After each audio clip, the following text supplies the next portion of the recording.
Yo subo la escalera, yo cumplo una misión. Estamos recibiendo a nuestra querida y admirada Marcia Collazo. Buen día, bienvenida Marcia. Buen día, Alejandro. ¿Cómo estás? ¿Cómo están todos? Bien, antes que nada, contame en una palabra y media, cómo arrancó tu curso a propósito, que se inició la semana pasada, ¿no? Esta semana, el martes de esta semana, quiero recordar, ¿no? Ah, mira, maravilloso, maravilloso. Ha tenido una resonancia increíble, además. Gente hasta de Estados Unidos participó. Bueno, ya se escribió una reseña muy linda, te diré, muy interesante, en el periódico que se llama La Onda Digital, conducido por Sergio Schwartz. Y bueno, mucha cantidad de alumnos. Hoy mismo sigo recibiendo gente que se suma, porque claro, con esto de que también puedan recibir las clases grabadas, es una gran ventaja, ¿verdad? Bueno, entonces digamos que hay chance todavía de sumarse, Marcia. Y bueno, yo no les voy a decir que no. Bien. Porque nos queda una clase todavía y de cualquier manera se puede recibir el material y las dos clases grabadas. Bueno, muy bien. Estamos hablando que en todo caso, como siempre, quienes estén interesados deben comunicarse contigo a través de tu correo electrónico, ¿no es así? Sí, así es, Collazo Marcia, mi nombre al revés. Bien, collazomarcia@gmail.com. La Matanza de la Nación Charrúa, ese es el nombre de tu curso que estás dando, ¿verdad? Sí, estoy muy contenta, ya te digo, porque además es dar estos temas desde el punto de vista del rigor de la investigación histórica, creo yo que es la única manera de asomarnos al problema. Bien. Ya pasó la jornada del 20, nos queda la del 27. En todo caso, quienes aún así quieran sumarse pueden hacerlo porque tú les envías las clases grabadas, ¿verdad? La clase grabada. Exactamente, es como hoy dos interesados se anotaron así, lo plantearon, lo consultaron y bueno, se van a sumar. Bueno, y ahora nos vamos a pasear por el Prado, ahí sus cercanías, ¿no? Al menos, ¿no? Sí, justamente nos vamos por ahí porque les voy a contar que el 15 de octubre, pero del año 1872, nació uno de nuestros más grandes filósofos, que es Carlos Basarreira, que como yo siempre digo, grande pero bastante olvidado, y deberíamos rescatar su pensamiento en buena medida para salvarnos a nosotros mismos desde el punto de vista de nuestros procesos racionales, porque Carlos Basarreira fue un adelantado, y no solo fue un adelantado, sino que fue un precursor en el sentido de la filosofía de la vida, ¿verdad? De la razón vital, que luego, mucho después de Carlos Basarreira, van a descubrir otros filósofos por ejemplo, de Estados Unidos, como John Dewey, y ni que hablar de algunos filósofos europeos más tardíamente, ¿verdad? Ajá. Sí, la filosofía de la razón vital, que no me voy a poner a explicar aquí, pero simplemente quiero decir que Carlos Basarreira hubiera estado en los anales de los grandes filósofos mundiales de no haber vivido en este rincón austral, porque verdaderamente siempre nos ha condicionado a los latinoamericanos nuestra condición de excolonia y por ende nuestra relativa, entre comillas, ¿verdad?, inferioridad para asomarnos al mundo. Pero un gran filósofo, no hay la menor duda. Yo siempre les digo a los chiquilines y a mis alumnos de toda edad, porque esto no tiene edades, que para razonar, y para razonar bien, y para razonar mejor, tenemos por fuerza que asomarnos a estas grandes teorías filosóficas. Y acá entre nosotros tenemos una acá cerquita, que es la de Carlos Basarreira, y que además sus libros son baratísimos, verdaderamente. Podemos conseguir Lógica Viva, que es el que más recomiendo, y nos va a cambiar la vida en muchos sentidos, valga la redundancia. Pero además es maravilloso asomarnos a la vida de él, a su periplo vital, a su existencia, no solamente a sus ideas filosóficas. En un momento en que el país entero está cambiando, porque Carlos Basarreira nace precisamente en los albores de la modernización, y le va a tocar su etapa de adultez en medio de grandes cambios mundiales y nacionales, ¿no? Porque bueno, pensemos que se está consolidando la democracia política en nuestro país con el vallismo, se está consolidando una profunda reforma social, nunca vista antes, con el ascenso de la clase media, ¿no? Con una prosperidad económica sin ninguna duda que había llegado a nosotros, ¿no? Por el desarrollo agrícola, el desarrollo industrial del mundo que van a impactar entre nosotros también. Estamos hablando entonces de un Estado interventor, un Estado popular, ¿verdad? Un Estado que se quiere a sí mismo, porque hay que quererse a sí mismo, como proveedor y como garante del bienestar de la sociedad. Son elecciones que hacemos desde el Estado y desde la ciudadanía. Sí, sí. Y, sí, porque a veces nos olvidamos de que todo lo que hacemos en el terreno humano, incluido el terreno político, son elecciones, son opciones. Y no hablo solo de las elecciones en sentido del voto. Bueno, un hombre que vivió 85 años, un poquito más de 85 años, fíjate, le dedicó 62 años de esa existencia a, yo diría, sus dos grandes amores, que fueron la filosofía y la educación. Si bien fue abogado y trabajó en un estudio, públicamente renegó de la abogacía en una actitud un poco polémica, sí, no voy a negarlo, pero llegó a decir categóricamente que el ejercicio de la abogacía tal cual como estaba dado era inmoral. Y una vez que logró comprar su casa, su famosa quinta del Prado de la calle Caiguá, colgó los guantes de la abogacía y se dedicó de lleno a sus pasiones. Y me olvidé de mencionarte una, Alejandro. ¿Cuál? Que fue la música. Claro. Un gran amante de la música, él organizaba veladas, tertulias, a las que invitaba a sus más directos amigos, y bueno, no podía volar una mosca literalmente. Él ponía determinada obra musical y todos los asistentes tenían que escuchar. El que hablaba recibía la mirada fulminante y probablemente nunca más iba a ser invitado. Así de tajante. Tan firme como eso. Tan simple como eso. Bueno, además otra cosa muy interesante es que fue hermano de María Eugenia Ferreira, ¿no? Dos hermanos brillantes, cada uno en su terreno, ella como poeta, ella también con una existencia ciertamente atormentada, una mujer rebelde que nunca quiso contraer matrimonio.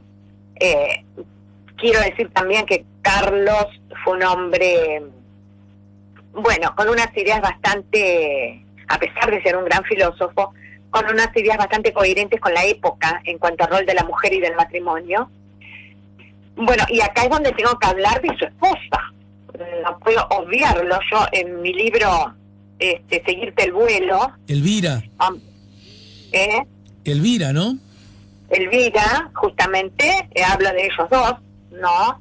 Elvira Raimondi, una maestra que además era una maestra brillante, cuando él la conoció, que había merecido elogios ya de autoridades en materia educativa en nuestro país. Se conocen a propósito de que él le toma examen en una mesa. Y bueno, al poco tiempo se casan, ¿no? Se casan justamente, mirá, en el año 1900, ¿no? Redondito. Y llegan a tener 8 hijos, que casi todos tuvieron también trayectorias apasionantes, cuando no brillantes, ¿sí? Yo acá quiero mencionar especialmente a Eduardo, el abogado, y a Raúl, el biólogo, el zoólogo. Bueno, entonces te cuento que apenas casado, ¿verdad?, viviendo aún en la ciudad vieja con su madre y su hermana. Otra cosa que quiero acotar es que Vaz Ferreira mantuvo siempre 2 hogares, lo cual en todo tiempo fue muy sacrificado, yo no sé si no lo era más en esa época. Ellos eran hijos de un hombre que llegó a hacer fortuna, pero misteriosamente su padre desaparece, fue así literalmente, desapareció un día en Brasil, y jamás... ¿Nunca más se supo de él? Jamás se volvió a saber de él. Inclusive Carlos viajó en determinado momento tras las huellas de su padre, y lo único que pudo rescatar fue su reloj. Y ni siquiera pudo saber en qué circunstancias habría muerto. Obviamente eso llegó a ser una tragedia familiar que yo creo que los marcó a ambos hermanos, unos hermanos que además pertenecían por su formación, por su cuna, a la clase alta montevideana, una madre acostumbrada justamente a este tren de vida, ¿no?, de lujos, ellos mismos vivieron en una casa quinta muy hermosa, nunca fueron a la escuela pública, siempre recibieron lecciones privadas en su casa. Otra cosa interesante a decir, porque a veces la gente cree que la escuela, como es laica, gratuita y obligatoria, hay que ir a la escuela, pero no es así. Es obligatorio educarse, no es obligatorio ir a una escuela determinada. Uh-huh. O sea que si un niño quiere educarse en su casa con preceptores privados hoy, en el 2020, lo puede hacer. Luego va a tener que rendir, obviamente, unas pruebas especiales para acreditar su nivel educativo. Sí. Esto es así. Entonces, bueno, así se educaron ellos dos, al igual que otros tantos, niños de aquella época de clase acomodada. Y, bueno, ya sabemos, ¿no? María Eugenia seguramente recibió una educación completa para la época porque resultó ser una mujer brillante, como dije, de grandes talentos, que curiosamente, ya les digo, nunca quiso casarse. Y al respecto quiero contar algo sobre lo que opinaba Carlos sobre el matrimonio, porque él le pidió a su esposa Elvira que abandonara toda actividad que no fuera la del hogar, y Elvira lo aceptó, pero Elvira volcó esa extraordinaria formación docente en la educación de sus propios hijos, que vuelvo a repetir, todos José Ferreira se educaron en la quinta, entre la naturaleza, los árboles, los pájaros, bajo la dirección de su madre, y se cumplió entonces una vez más con esa idea, ¿no?, de que la gente se puede educar en su casa si recibe una formación acorde, pero además de ahí van a nacer luego algunas grandes ideas pedagógicas de Carlos Ferreira que tienen que ver con la educación vinculada al medio natural. Uh-huh. Él se dedicó mucho a eso. Y entonces dice textualmente Carlos, todos los problemas relacionados, ¿verdad?, a la actividad social de la mujer, su acceso a cargos públicos, su acceso a las profesiones y carreras, son problemas subordinados al problema de fondo y capital que los polariza. ¿Y cuál es ese problema de fondo? ¿Cuál? El de las relaciones de los sexos y la organización de la familia. Por lo tanto, la idea que defendía era que el matrimonio es el que debe regular la actividad externa de la mujer. Vuelvo a repetirlo, el matrimonio es el que debe regular la actividad externa de la mujer. No está diciendo que la mujer no salga a trabajar, pero el matrimonio es el que debe regular esa posibilidad. Y por supuesto, llegó a decir también, porque ya me imagino las caras de horror de algunos oyentes, por favor, no incurramos en anacronismos. Claro. Está hablando al filo del 900. Aristóteles fue esclavista. Dice luego, tampoco estoy pensando en privar a la mitad femenina de la humanidad de los altos goces de la cultura y de las satisfacciones morales y materiales proporcionadas por el trabajo. Lo llegó a decir literalmente en una conferencia posterior. Uh-huh. Pero bueno, la cosa es que su mujer se dedicó, satisfizo su vocación, que era muy fuerte, muy firme, en la formación de sus hijos. En cuanto a la quinta, que tan interesante es, porque se erige como una especie de icono de Montevideo, ¿verdad? Resulta que él se quería ir, como es lógico, se quería ir de la casa de su madre, que ya habían perdido todo, ya estaban en la ruina, estaban viviendo en una casita muy humilde de la ciudad vieja, a raíz de la muerte de la desaparición de su padre. Y Y bueno, y él quiere irse, como es lógico, porque como dice el refrán, el casado casa quiere. Y un día, por esos avatares del destino, pasa por una zona del Prado y ve, ¿no? Entre los árboles perdidos, ve un terreno. Y yo les voy a leer lo que yo puse, porque me estoy citando a mí misma, y de hablar a leerme no hay una gran diferencia, ¿verdad, Alejandro? Es verdad. Es verdad, es verdad. Estoy pidiéndole una ayuda a mí misma. Bueno, entonces dice, poco antes había descubierto el terreno oculto entre los árboles. Un rastro de senderos permanecía asomado a la maleza, y la casa era una ruina temblorosa, florecida de humedades espléndidas. Pero claro, eran jóvenes, estaban recién casados, tenían toda una vida por delante. Él anhelaba seguramente retornar a aquellos paisajes ancestrales de su infancia. Así que alquilaron, porque como digo, era un hombre humilde todavía, se debatía entre su amor por la filosofía y la necesidad de ponerse al hombro la profesión de abogado para ganar dinero. Venían con escobas, veneno para hormigas y una respetable cantidad de libros. Ambos se morían de frío. Ella esperaba ya a su primer hijo. Despertaban cada mañana con los primeros cantos de los pájaros y se enfermaban ritualmente, esto lo cuenta él, dentro de las habitaciones imposibles de calentar. O sea, él llegó a decir muchas veces, porque él escribió muchísimo, que se enfermaban de gripe todos los años y que había goteras en la casa por todos lados. No se imaginen que era la casa que hoy podemos ir a visitar el Día del Patrimonio, Era una casa llena de goteras, en donde había que correr los muebles y había que poner baldes y todo tipo de recipientes. Ajá. Claro, y ahí empiezan a nacer los hijos, hasta que en determinado momento, bueno, te cuento incluso, él pagaba 20 pesos mensuales, que no era, hay que ver si era o no era mucho, ustedes juzgarán, 20 pesos mensuales, y él no llegaba a ganar 80 pesos mensuales en ese momento, en el Consejo de Educación Primaria. Uno podría decir, bueno, no era tanto, ¿verdad? Era casi la cuarta parte de lo que ganaba. Sí, pero cuidado, tenía que mantener el hogar de la madre y de la hermana también. Así que, bueno. Y era la única fuente de ingreso, ¿no?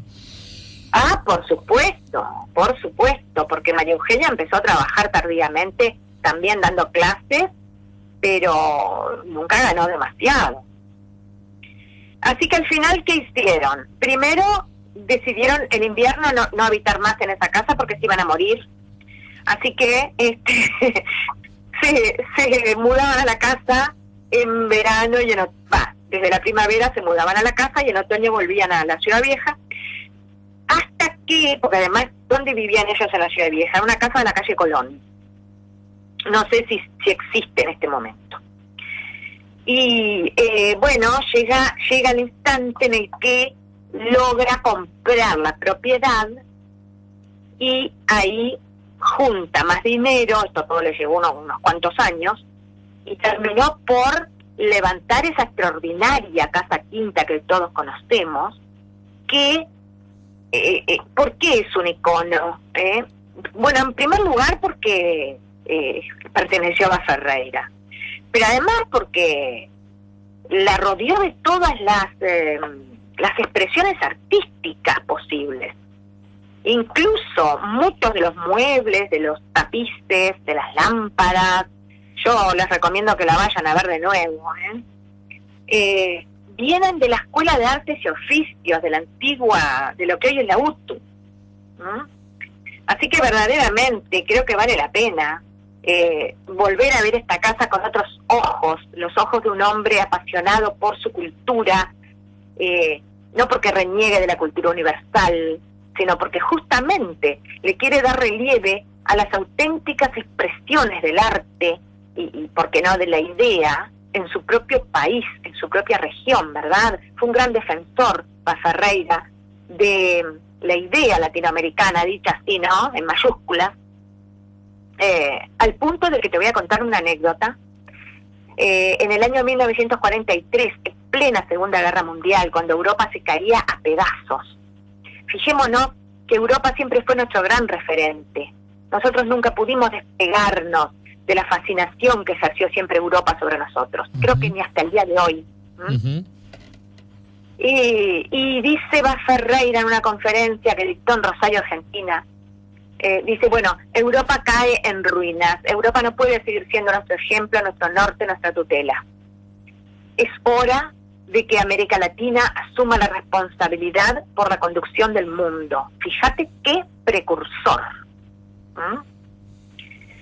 Claro, porque bueno, hasta ese momento nos gustara o no nos gustara, Europa había sido la gran mano que dirigía el timón, ¿sí? El norte y guía de todo lo que tenía que pasar en el mundo. Bueno, dice Bas Ferreira, es hora de que ese timón pase a manos de América Latina. Yo creo que con esas pocas cosas podremos ir jugando la talla, ¿verdad?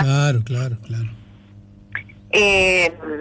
Y bueno, además, los hijos se criaban, como quien dice, a monte, porque esa casa, bueno, cualquiera puede ver, ¿no? La maravilla del entorno. Siempre andaban descalzos. Invierno, verano. A veces pero como, sí, como lo escuchan. Los varones rapados, no es que se les cortaba el pelo, no, rapados. Mira. Tipo hospicio, ¿viste? Sí. Pero un hospicio a la manera rusoniana, ¿verdad? Esa conexión con la naturaleza que surge de una gran obra que se llama El Emilio, de Rousseau, que tuvo una gran influencia en justamente en la elaboración de teorías pedagógicas posteriores. Y andaban todos con unas túnicas largas, hay fotografías, incluso hay fotografías en la propia Casa Quinta, de estos chicos, así como les estoy contando, y andaban así, se trepaban a los árboles, y eran unos salvajes todos los hijos. Por algo salió uno de ellos zoólogo, que les inculcó hasta el fondo del alma el más profundo amor a la naturaleza. Sí. Claro, ¿verdad? Y además, ya digo, él en determinado momento trabajaba con Irureta Goyena, en el estudio de Irureta Goyena. Pensemos que era un hombre muy vinculado a la alta sociedad.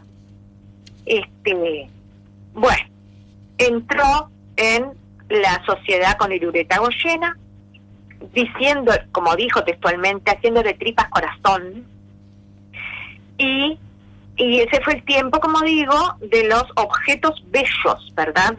De los muebles fabricados no en Francia, no en Alemania, en la Escuela de Artes y Oficios, bien uruguaya. Y no porque él no supiera lo que eran los refinamientos, vaya si lo sabía, ¿verdad? Lo hizo por eso hablé de elecciones al comienzo de la charla de hoy. El saloncito de recibo de Elvira, que todos pueden ver si van a la Casa Quinta, es un saloncito de Art Nouveau, que era el último grito a la moda en ese momento, pero no al estilo parisino, sino con reminiscencias del arte precolombino. Y bueno, por eso digo, es maravilloso todo esto, ¿no? Ya lo creo. Me están preguntando, la verdad que nunca me lo había preguntado, si la quinta puede ser visitada o solo es en el patrimonio. Bueno, yo creo que sí que puede ser visitada, pero hay que averiguar, porque no siempre está disponible. Creo que hay unos teléfonos que se pueden consultar. La verdad es que recomiendo mucho, es un lugar de paz, además, de extraordinaria paz. Y todavía me quedaría contarles antes que nada, porque el tiempo es tirano, como yo hablé de lógica viva al comienzo, les quiero decir en palabras de Bas Ferreira, ¿verdad? ¿Cuál es el objeto de la lógica viva y por qué es tan importante? Y dice, el objeto es estudiar la manera como los seres humanos piensan, discuten, aciertan o se equivocan. Sobre todo de las maneras como se equivocan. Pero de hecho, un análisis de las confusiones más comunes, de los paralogismos más frecuentes en la práctica que nos impiden razonar bien. Sí. Corramos a buscar lógica viva ahora. Bueno, mira, y yo sé que te quedan, como no puede ser de otra manera, tratándose el protagonista, pero además tratándose de vos, muchas cosas aún por decir. Y yo te invito a que ensayemos la posibilidad de, ¿por qué no? Va Ferreira lo merece y con creces, poder seguir abordando este tema, si tú lo deseas, la semana entrante. Porque me encantaría. Antes justamente, alguien quería que recordaras el libro, Lógica Viva, te habías referido a él más temprano, lo hiciste ahora, a modo de sugerencia, casi como puerta de entrada, de un autor que además siempre ha sido muy accesible al público en general, ¿no es cierto? Sí, de una llaneza total, porque justamente Lógica Viva ha sido escrito en base a las clases que él daba. Por lo tanto, es de acceso a cualquier persona, porque tiene esa llaneza explicativa, que no quiere decir que no tenga profundidad, pero tiene esa llaneza explicativa necesaria para un profesor. Exacto.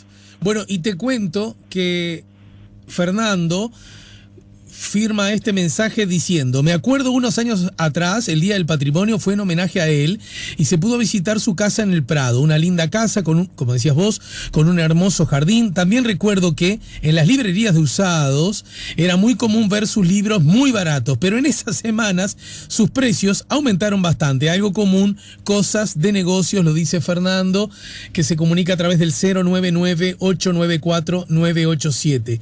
Y querida Marcia, déjame decirte a vos y a los oyentes que bueno, que la quinta Va Ferreira está precisamente en la calle Va Ferreira. No se llamaba así cuando él la habitaba, pero quiero decirles que hay un teléfono para concretar visitas. Y para que por acá tengo la Quinta Va Ferreira se abre a todo público en las jornadas del patrimonio y para que el público asista a los eventos que se organizan. Se coordinan visitas guiadas para grupos que lo demanden. Se cobra un ticket y a esos efectos hay que comunicarse con el 099-216-6168. Quizá puede ser bueno que oyentes, primos, hermanos, amigotes que les vengan ganas, a propósito de esta charla tuya, hagan la gestión. No tengo información adicional acerca si la emergencia sanitaria aplica en este caso de visitas. Presumo que tomando en cuenta los recaudos pertinentes sanitarios se puede hacer, pero eso ya es pura especulación. En todo caso, sí les paso la información para el contacto: 099-216-168 o a través del correo electrónico fundacionvasferreira@gmail.com. ¿De acuerdo, Marcia? Perfecto, muy buena toda esa información, Alejandro. Y les vuelvo a recordar que los que quieran sumarse para el curso, este curso que arrancó el martes pasado y que continuará el martes próximo, La Matanza de la Nación Charrúa, dictado por nuestra historiadora y escritora Marcia Collazo. Bueno, pueden hacerlo, pero antes tienen que comunicarse con Marcia a través de su correo, collazomarcia@gmail.com. Te mando un beso grande y cariñoso, amiga. Otro para ti, para todos, y buen fin de semana. Ya volvemos con La Mañana en Camino.